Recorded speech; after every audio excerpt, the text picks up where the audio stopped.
Distingués invités, mesdames et messieurs, mon nom est Stéphane Pallage. J'ai le bonheur d'être le recteur de l'Université du Québec à Montréal, l'UQAM, une université qui compte aujourd'hui 35 000 étudiantes et étudiants. C'est un grand plaisir pour moi de vous souhaiter la bienvenue à cette discussion sur l'importance du pouvoir économique des femmes. Pour en discuter, deux femmes exceptionnelles que j'ai le grand plaisir de connaître et que j'admire profondément. Administratrice de l'OIF, l'Organisation internationale de la francophonie, Caroline Saint-Hilaire est diplômée de l'UQAM.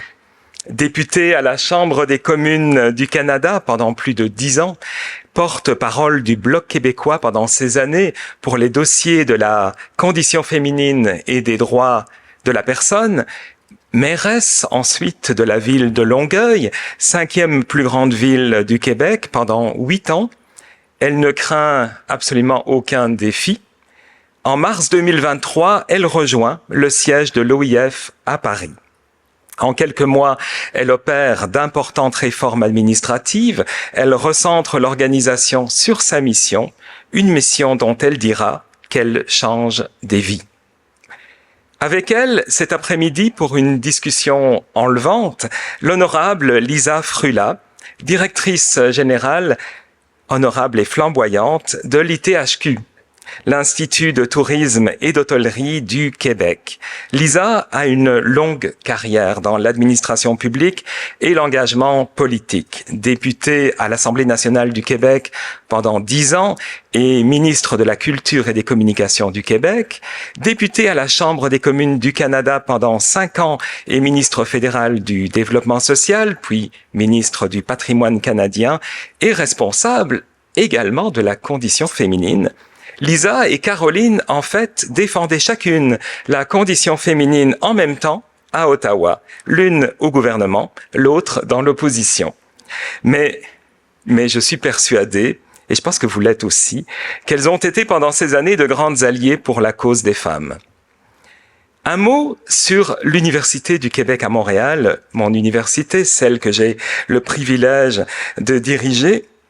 L'UQAM est une université foncièrement publique, créée en 1969 en pleine Révolution tranquille par le gouvernement du Québec avec une mission fondamentale, celle de l'accessibilité aux études universitaires en français. Pour mesurer l'impact de l'UQAM sur la société québécoise, je ne vous donnerai qu'une seule statistique. En 55 ans d'histoire, l'UQAM compte plus de 300 000 diplômés. C'est beaucoup, mais qu'est-ce que ça représente vraiment? En fait, c'est le même nombre que l'Université McGill, mais l'Université McGill, bien sûr, l'a fait en 200 ans. L'accessibilité, ça a de l'impact. Et imaginez toute la mobilité sociale derrière cette statistique et tout l'impact de cette université sur le développement du Québec. L'UQAM, c'est le plus grand ascenseur social que le Québec ait construit. Nous en sommes très fiers. Aujourd'hui, nous continuons à remplir cette mission essentielle de l'accessibilité aux études universitaires en français, avec encore aujourd'hui 45% de nos étudiantes et de nos étudiants qui sont de première génération universitaire. L'UQAM a aussi été un ascenseur social phénoménal pour les femmes du Québec. Sur les 300 000 diplômés de l'UQAM, en 55 ans, 185 000 sont des femmes. Dès 1972, elles représentaient 50% de notre population étudiante. Aujourd'hui, 63% de nos étudiants sont des étudiantes. Parce que nous sommes francophones et très attachés à la valorisation de la langue à Montréal, nous sommes forcément très impliqués dans la francophonie et nous sommes souvent la porte d'entrée des nouveaux Québécois et des nouvelles Québécoises. Notre rôle en étant d'éducation supérieure, mais aussi d'intégration à la société québécoise.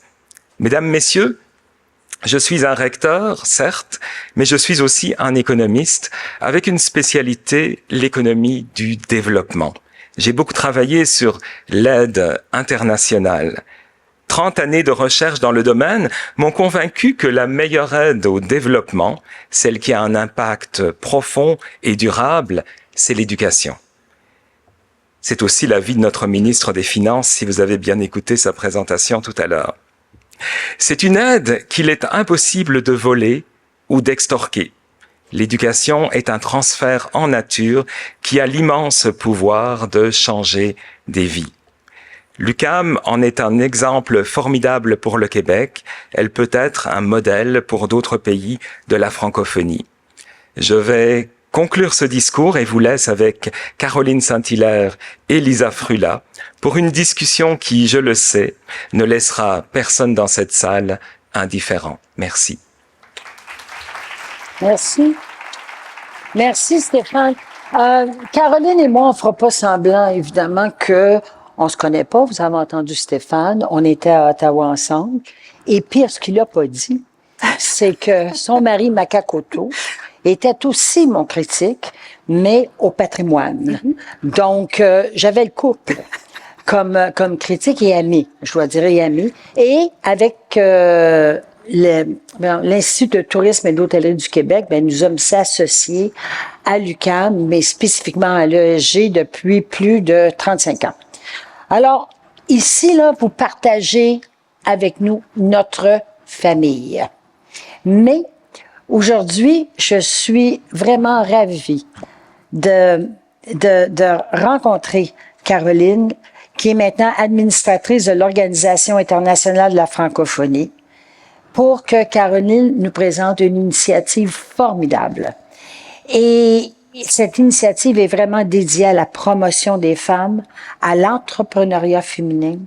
Et maintenant, on veut savoir aussi qu'est-ce que ce fonds-là fait spécifiquement et comment les entreprises qui décident d'y contribuer, comment celles-ci peuvent en bénéficier, parce que la philanthropie a toujours un petit lien là, d'attache, et comment ce fonds peut faire bénéficier aussi les milieux dans lesquels vous investissez. Mais d'abord, l'Office international de la francophonie. Souvent, on pense Office international de la francophonie, parfait, et on pense beaucoup à l'Afrique.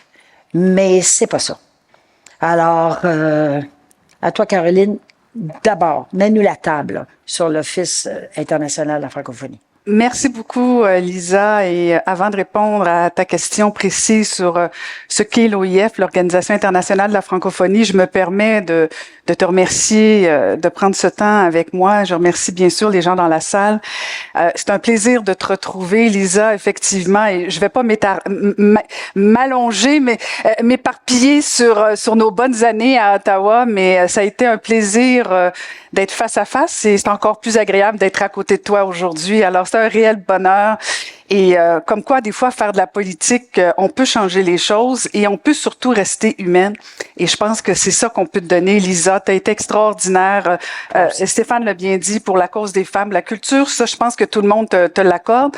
Mais pour les femmes, moi, je tiens à te dire merci. Tu as été un excellent modèle pour plusieurs femmes du Québec, du Canada. Cela étant dit, l'organisation que j'administre maintenant depuis 1 an avec la secrétaire générale qui est en poste depuis 2019, Louise Mushikiwabo, c'est une organisation en fait multilatérale. Tu la connais bien, Lisa, comme ancienne ministre du Patrimoine. Une organisation multilatérale, donc, qui comporte 88 membres, États, gouvernements, dont le Québec, qui a un siège. C'est la seule organisation que le Québec a un siège de plein droit, le Canada, bien sûr, et on est sur les 5 continents. Non, ce n'est pas que l'Afrique. C'est sûr que quand on parle de francophonie, oui, ça touche beaucoup l'Afrique, mais ça touche le Québec, ça touche le Canada, ça touche les pays du Nord, ça touche l'Asie. On est vraiment sur les 5 continents. Donc, on a des pays un peu partout et c'est important. Mais, Caroline, c'est une organisation autonome comme l'UNESCO, comme... En fait, on est la 2e organisation internationale après les Nations Unies. Voilà. Et donc, vraiment, c'est une importante organisation.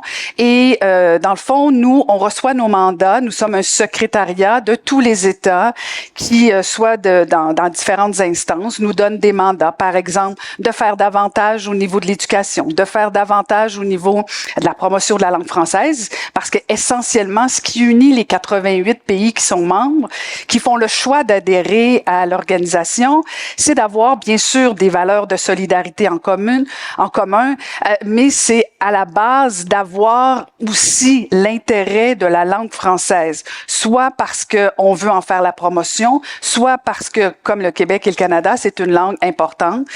Mais une des grandes spécificités, je pense, de l'OIF, c'est aussi de faire la promotion des langues nationales. Et ça, pour des pays d'Afrique notamment, c'est fondamental. Parce que oui, on veut parler français, oui, on veut enseigner le français, on veut que les jeunes travaillent en français, mais c'est pas en compétition contre les langues nationales. Parce que vous faites de l'éducation avec, vous avez formé presque 52 000 personnes. Là, Exactement. On forme des maîtres, on forme des... En bilinguisme, la langue nationale et le français. Exactement. Et c'est ça qui fait la force de l'organisation au niveau de l'éducation, bien sûr. On est dans le développement durable. Tout ce qui touche, bien sûr, les citoyens de la francophonie, parce que on a l'impression des fois, quand on parle de francophonie, que c'est un peu marginal. Or, ça touche 321 millions de locuteurs français. Donc, c'est pas banal, c'est important. Et la secrétaire générale a vraiment comme priorité qui lui est donnée par les États, bien sûr, de s'assurer que les jeunes puissent travailler en français. Ça, c'est important. Mais aussi que les femmes puissent se développer, puissent être indépendantes financièrement. C'est vraiment les deux clientèles, si je peux dire entre guillemets, qui sont nos priorités, les jeunes et les femmes. Et c'est en ce sens-là qu'on travaille, notamment, bien sûr, avec le Fonds francophonie, avec elle, on y reviendra. Mais on fait aussi beaucoup, bien sûr. On a été longtemps connu, l'OIF, au niveau de la culture. On n'est pas que ça, mais que ce soit le prix des 5 continents. L'année dernière, Monique Proulx, une Québécoise, a gagné. Cette année, encore un Québécois, Éric Chacour, qui a gagné le prix des 5 continents. Un événement très important. Un autre événement aussi, c'est les Jeux de la francophonie. Et la particularité des Jeux de la francophonie, c'est qu'on regroupe des athlètes et des artistes. Et c'est ce qui est extraordinaire. Et donc, pendant quelques jours, pendant une semaine, les jeunes du monde entier qui parlent français font des compétitions sportives, mais font aussi la promotion de leur art. Alors, c'est une belle organisation. Vous allez me dire que je suis en conflit d'intérêt puisque je suis administratrice, mais...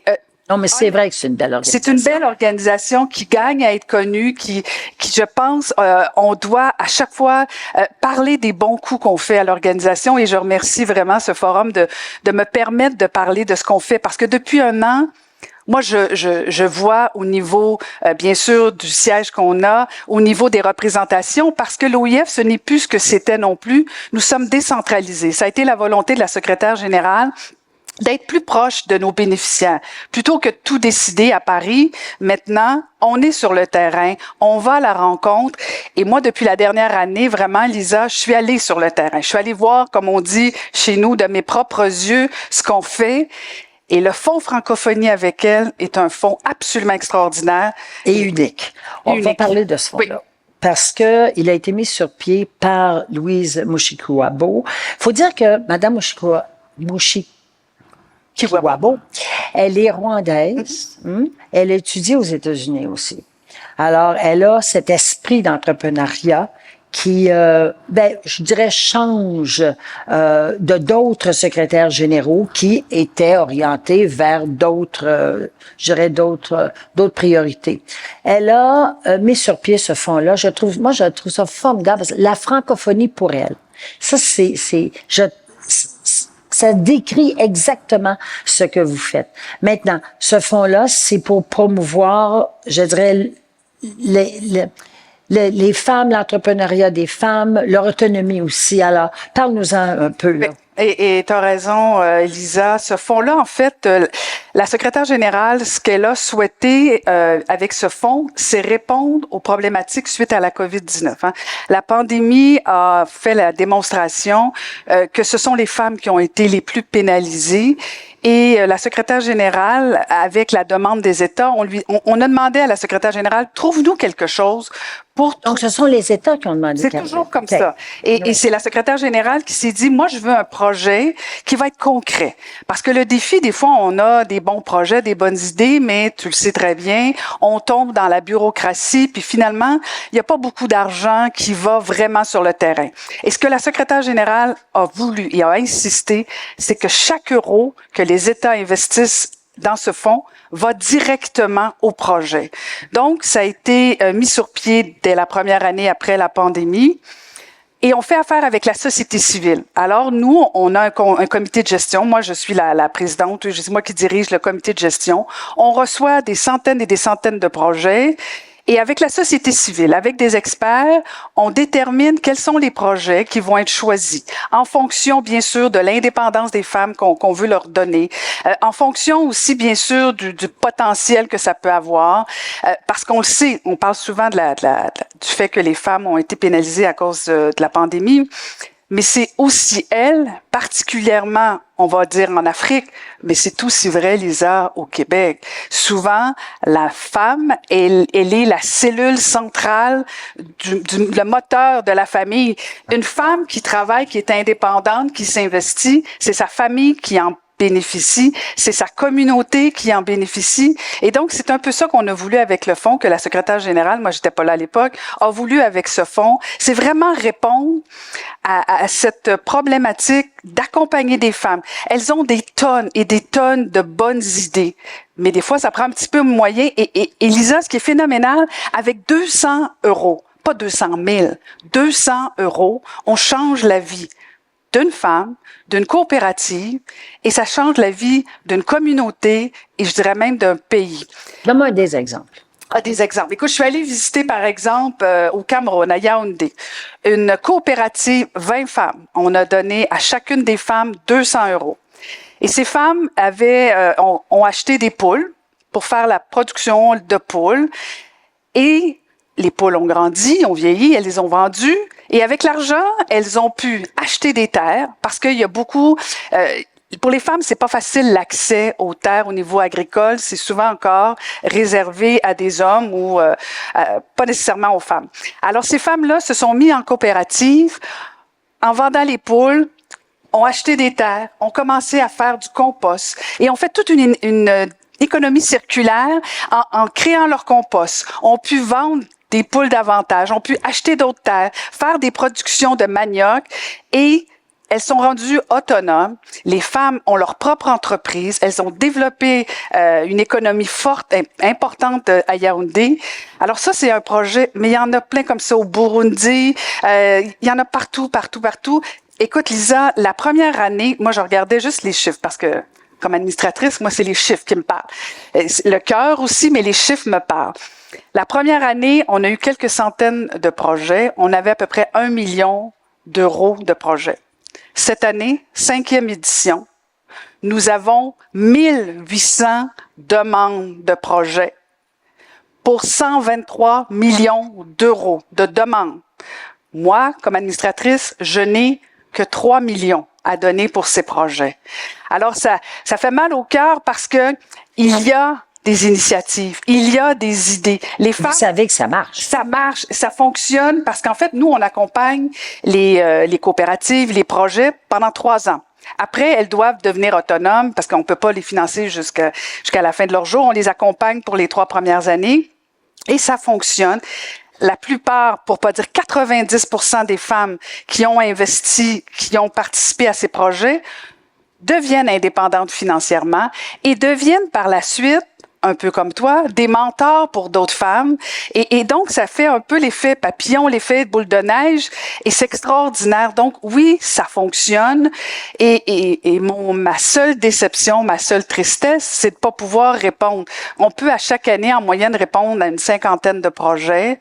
Et donc, comment vous faites pour les choisir, exemple? Parce que là, tu en reçois, moi, j'ai vu, là, 1813 initiatives cette année. L'année passée, c'était 1577, la 4e édition, là. Cette année, c'est la 5e. Alors, comment vous déterminez lesquelles femmes vont être les heureuses récipiendaires, là? En fait, il y a plusieurs étapes. Les États ont demandé à la secrétaire générale de créer un conseil de gouvernance qui est dirigé par Madame la secrétaire générale, qui est accompagnée notamment de Danielle Henkel, une femme d'affaires qui siège au Conseil de gouvernance. Et il y a le président aussi de la Banque ouest-africaine aussi, M. Ekwe. Donc, il y a des gens qui donnent des grandes orientations sur, OK, cette année, qu'est-ce qu'on va privilégier? Parce qu'au départ, Lisa, c'était un fonds qui était pour répondre à la pandémie, mais finalement, les États ont fait le choix de pérenniser ce fonds parce qu'effectivement, ça fonctionne, parce que les besoins sont là. Ça veut dire qu'ils donnent chaque année. Donc, les États sont commis chaque année à donner. Absolument, absolument. Et donc, il y a ce conseil-là. Et par la suite, ce conseil-là a créé le comité de gestion. Et moi, je suis avec des experts, des gens de la société civile, où ensemble, on regarde, on fait un appel à candidature. On vient de terminer l'appel à candidature où tu disais qu'on avait reçu 1800 projets. Et là, on les analyse en fonction notamment des critères du sérieux du projet, parce qu'on on veut que ce soit facile, on veut que ce soit sérieux aussi. Donc, on veut une reddition de compte parce que nous, on doit expliquer aux États aussi par la suite, on doit faire une reddition de compte des projets qu'on a acceptés. Et donc, on y va selon ce que ça peut sauver au niveau de l'économie. On veut aussi des valeurs de développement durable. Pour nous, c'est important. Je parlais de l'exemple des poules. Souvent, au niveau de l'agriculture, ce sont souvent des projets très porteurs pour les femmes. Donc, on regarde comment elles sont aussi implantées dans leur milieu. C'est quoi le sérieux de la démarche? Donc, c'est quand même... Est-ce que vous utilisez les ONG aussi là pour vous... Ah non, mais c'est les ONG. C'est juste avec elles, c'est ça. C'est elles qui vous guident. C'est vraiment elles qui sont les porteuses du projet. Et c'est la force du fonds aussi, honnêtement, Lisa, parce que c'est pas moi à Paris qui dit parfait, on fait telle chose. C'est vraiment que les sociétés civiles, les ONG qui nous disent voici telle coopérative a été créée avec 4, 5, 20, 200 femmes. Et on regarde aussi le degré de vulnérabilité. Par exemple, des femmes qui vivent avec des handicaps. Mais elles ont aussi des bons projets. Donc, et des fois, c'est juste d'avoir un petit accompagnement financier pour avoir les bons outils, pour avoir des matériaux pour pouvoir partir une entreprise. Donc, avec la société civile, on regarde comment ce projet-là peut être viable sur les 3 années. Donc, c'est un peu comme ça qu'on accompagne les organisations. Et honnêtement, après 3 ans, on est capable de voir les résultats de l'argent qu'on donne à ces organisations. Et franchement, sur les 55 projets à chaque année qu'on finance, c'est plus de 90% de bons résultats et d'entreprises qui sont créées. Puis c'est sûr que c'est des très petites entreprises. C'est pas toutes, ça va pas toutes devenir des entreprises à coups de milliards, mais quand même, c'est des femmes qu'on sort de la vulnérabilité, qui deviennent indépendantes financièrement, qui peuvent envoyer leurs enfants aux études et qui contribuent à la famille, qui contribuent à leur communauté. Je veux dire, moi, j'en ai vu plein d'exemples, Lisa, honnêtement, j'avais la chair de poule de voir des femmes labourer des terres avec une petite hache. Tu sais, nous, on est ailleurs, mais ça travaille fort la terre et déjà, ça conçoit toute l'économie durable. C'est vraiment extraordinaire. C'est une grosse différence dans leur marché. Mais effectivement, dans leur marché, c'est vraiment... Ça fait la différence. Maintenant, on a parlé de quelques exemples en Afrique. Je reviens encore parce qu'on dit la francophonie, on parle, vous opérez, enfin, pour ce fonds-là, au moins dans 50 pays. Absolument. Right? Alors, donc, quand vous les choisissez, parce que ça doit être terrible, là, essayer de choisir entre les bons projets et les meilleurs et bon. Alors, quand vous choisissez, est-ce que vous y allez aussi géographiquement, c'est-à-dire tant pour l'Afrique, mettons, tant pour Haïti, tant pour... Est-ce que c'est comme ça que vous choisissez? En fait, c'est très important, tu as raison, Lisa, d'avoir une répartition géographique. Parce que non, ce n'est pas que l'Afrique. Même cette année, on a des projets qui émanent du Québec, du Canada, de la Suisse. Donc, on regarde la carte géographique et on se dit, parfait, oui, on va faire un prorata en fonction des demandes qu'on reçoit. Et cette année, en plus, on a fait un effort parce que on est en Asie aussi, mais des fois, il y a la barrière de la langue. Alors, on a fait une opération vraiment d'accompagnement en français avec des organismes de société civile pour s'assurer que des organisations, notamment d'Hanoï, fassent des dépôts de projets. Donc, Donc, on s'assure d'être partout sur les 5 continents, d'être aussi dans les plus petites îles qui n'ont pas nécessairement accès à des projets. Parce que c'est difficile aussi. Une des forces de ce fonds-là aussi, Lisa, c'est que il n'y a pas l'accès aux banques, l'accès au financement pour ces femmes, c'est souvent très difficile. Alors, quand le fonds répond avec la société civile, c'est beaucoup plus facile pour une femme de dire, parfait, moi j'ai besoin de 25 000 € et je peux faire une différence, je peux créer mon projet. Et la société civile accompagne aussi. On fait pas juste financer puis on s'en va chez nous. Pendant les 3 années, on accompagne la coopérative, l'organisation pour s'assurer qu'on puisse les accompagner. On fait aussi beaucoup de formations. Il y avait une femme au Liban que j'ai rencontrée, une jeune femme extraordinaire, tu l'aurais adorée. Elle a fait une formation pour produire ses propres savons. Maintenant, sa mère, ses 2 sœurs et sa fille travaillent dans cette petite entreprise-là. Ils produisent des savons. Alors voilà, c'est une façon de rendre cette femme-là, cette jeune femme, indépendante. Et elle a amené d'autres femmes avec elle pour devenir encore plus indépendantes. Alors moi, je trouve que quand on parle des valeurs de la francophonie, on parle de quoi? On parle de coopération, on parle de solidarité. Et ça, c'est des exemples concrets avec le Fonds francophonie avec elle. Quand il y a des dirigeantes d'entreprise ici, là, et on se dit, bon, là, on va investir. Tout le monde est... Passe le chapeau. C'est ça, on passe le chapeau. Parce que les compagnies, en général, ont une vocation, et bonne, une vocation philanthropique. C'est bon pour la compagnie, c'est bon aussi pour ceux qui sont implantés dans le milieu même, et puis bon. Alors, comment convaincre les gens d'ici qui sont pas forcément dans le pays? Tu sais, je peux comprendre que Total a investi en Afrique. On peut comprendre ça, là. Alors, parce qu'ils y sont, ils sont là, ils sont présents. Mais comment peut-on convaincre les gens de dire, écoutez, là, en philanthropie, Monsieur Kravitz qu'on a entendu, là, ce midi-là. En philanthropie, là, venez donc investir chez nous. Venez investir, on fait la différence. Puis on a quand même un taux de réussite à 90%, ce qui est pas rien. Alors, qu'est-ce qu'on dit? Ben, en fait, Total Énergie, oui, a des intérêts en Afrique, mais Total Énergie a fait le choix, justement, de faire une différence. Et d'ailleurs, il y a une mission. Total Énergie va aller sur le terrain pour voir les projets. Donc, c'est pas juste de faire un don d'1 million d'euros pendant 2 ans. C'est de dire aussi, on change la vie. Et moi, je pense que les gens d'affaires ont aussi une responsabilité sociale. C'est bien beau réussir et c'est extraordinaire. Mais est-ce que ce serait pas encore plus extraordinaire si l'autre à côté réussissait avec nous ou si on faisait une petite différence? Puis encore là, Lisa, je parle pas nécessairement de 3-4 millions.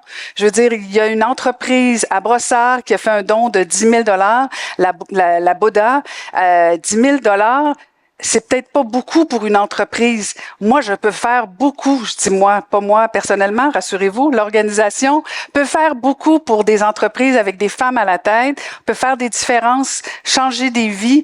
Quand on parle mener dans un monde en accélération, peut-être que chaque petit dollar peut faire une différence, changer la vie des femmes. Changer la vie des femmes, c'est changer le monde.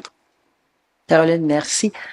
En terminant, parce qu'il ne reste plus de temps, mais en terminant, on écoutait M. Kravitz. M. Kravitz disait, ce qui est important quand tu donnes puis tu es en philanthropie, c'est que tu veux t'engager. Hein, tu veux suivre, tu veux être là, tu veux t'engager, tu veux voir la différence que tu fais. Puis ça, c'est parfait, c'est humain que c'est parfait. Alors, si une entreprise ici, comme Boda, dit, je vous donne 10 000 $, mais j'aimerais ça voir ce que ça fait. J'aimerais ça aller voir, aller sur le terrain. Est-ce possible? On part à quelle heure? Voilà. Alors, Caroline, écoute, un très, très gros merci. De toute façon, tu es ici, puis on va continuer de discuter. Et je pense que pour vous tous, je pense que la meilleure phrase, là, c'est qu'ensemble, on part à quelle heure? Alors, un gros merci. Merci d'avoir été ici. Et merci pour les femmes aussi.